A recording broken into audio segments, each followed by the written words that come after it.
Welcome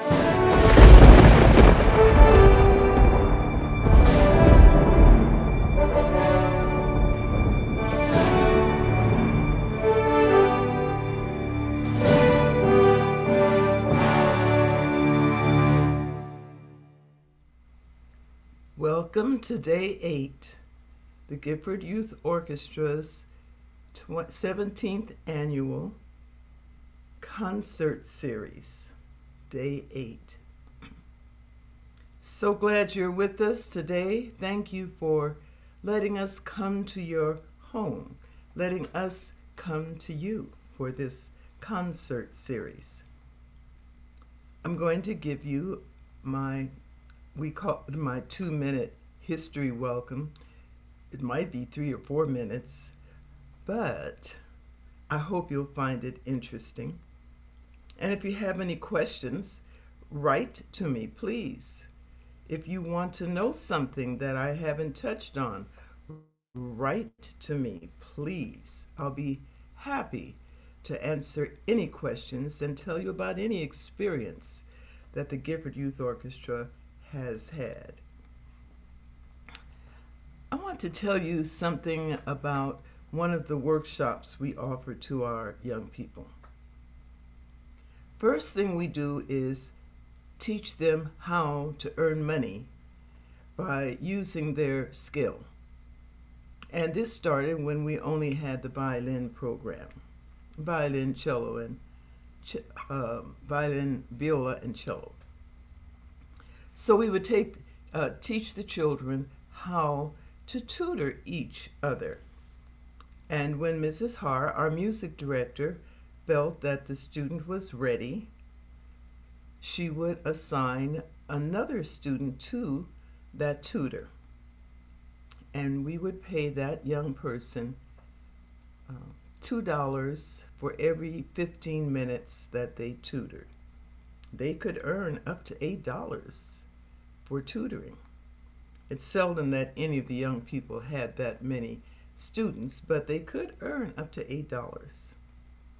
And then when we started receiving money from donors, once we offered our services and we were performing for different agencies and home parties and companies, and they were making donations to the GYO, we would take a portion of that money, the first $100, started out the first $50, but eventually we got to the first $100 of that donation, and we would split it between all the members of the orchestra who performed for that engagement. And so when we got ready to give them their money, as their hands went out to receive and my hand went out to give, say, but wait a minute, first thing we want to do is teach you how to budget your money. And so we have still a budget workshop that our advanced performers have to attend every time they receive money. We want to make sure that they know, number one, you have to put money in the gas tank. So if someone drives you to a performance and uses their gas, you have to contribute to the gas. And when they bring you home, you have to contribute. Now, most times it's the mother or a parent, but we ask the parents, please let the child pay you. So they grow up with the habit of paying for transportation as opposed to growing up thinking somebody ought to take them to work. And then we also suggest to them, or rather require of them, to set aside a donation for their church. Now, we don't determine what church it is. That's between them and their parent. And to take that money to their church and give to where they receive their spiritual food. And if they don't go to any church, then we tell them, okay, you set that money aside so when you do go visit a church or you do go to some spiritual center, take those funds that you had set aside and donate it to that place. Because every place you go, they have lights that have to be paid, they have a telephone, the bathrooms are clean and ready to welcome you. So you make a contribution to where you receive your spiritual food. All right, so that's how we teach our budget workshop. But then we noticed one day, uh, we were telling the young people that they should also give $1 to the older children who were receiving a nice little stipend. They should give $1 or $2 to their parents to contribute to the cost of food and the bills they have at home, because we wanted our young people to understand the value of money at home. And one of the young people said, I don't want to give my mother any money. She works, she has a job. And so I said, but do you know that she's paying for you all the time, even when you don't have a job? And this child poked her mouth out. Well, when she poked hers out, a couple of other girls poked theirs out and said things like, well, it doesn't cost very much, and all she does is buy cereal or milk or etc.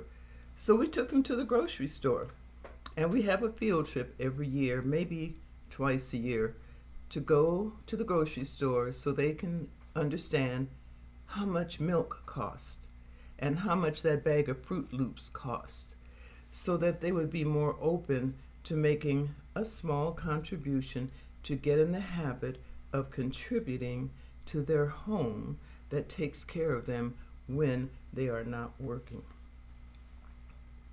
Now, with that in mind, helping our young people to understand the cost of running a home and the cost of feeding them and the cost of having everything they need, let's say in the bathroom, for their deodorant and their makeup and everything else that they might need.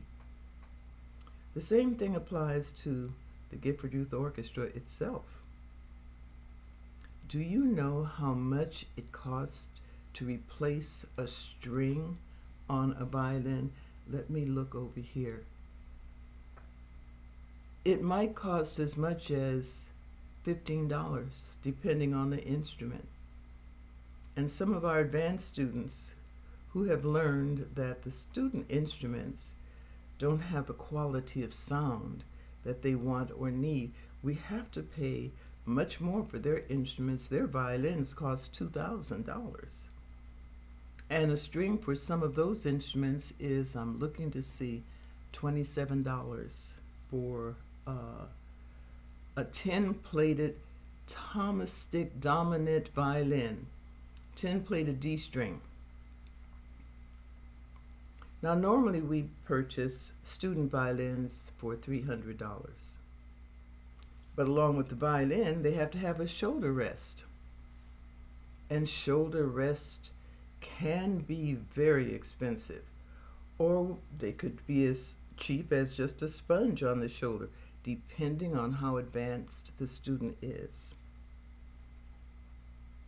Everything costs money.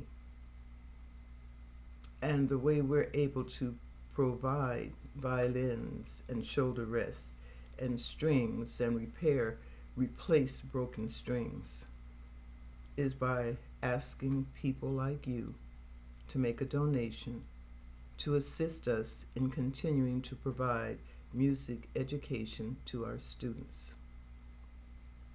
In fact, I'm not above begging and pleading. Please, please, because we don't have a product to sell. We only have the product of our student to offer. And just like milk and Fruit Loops cost usually a lot more than the child realizes, so do the instruments and the music, the sheet music, and the stands to put the sheet music on, and the chairs they sit in. And that expense covers a multitude of supplies. Now, today is not the day that I'm asking for money.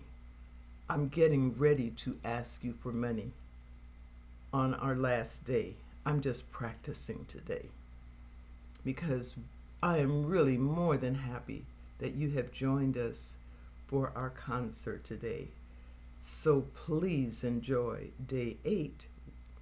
And tomorrow I'll tell you another interesting story. Hi, I'm Barbara Schlittford. I'm the Executive Director at the Environmental Learning Center.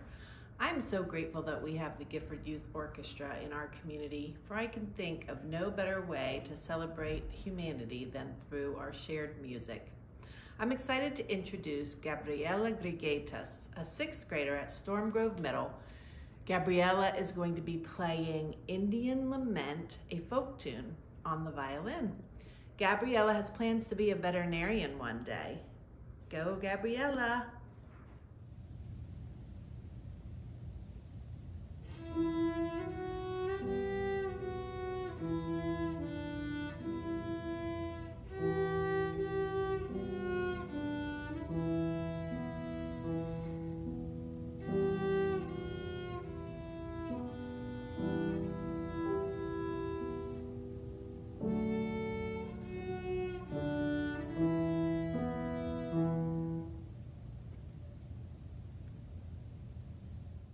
My name is Carolyn Norton, and I am an elder law attorney in Vero Beach. I have been attending these concerts for almost 10 years. I support the Gifford Youth Orchestra because I see how it enriches the lives of the young men and women who will participate with dedication, discipline, and pure joy. I invite you to enjoy Amelia Garcia's performance on the piano. She's 14 years old and a 9th grader at Sebastian River High School. She will be playing Little Playmates, composed by 19th century Bohemian composer Châtel.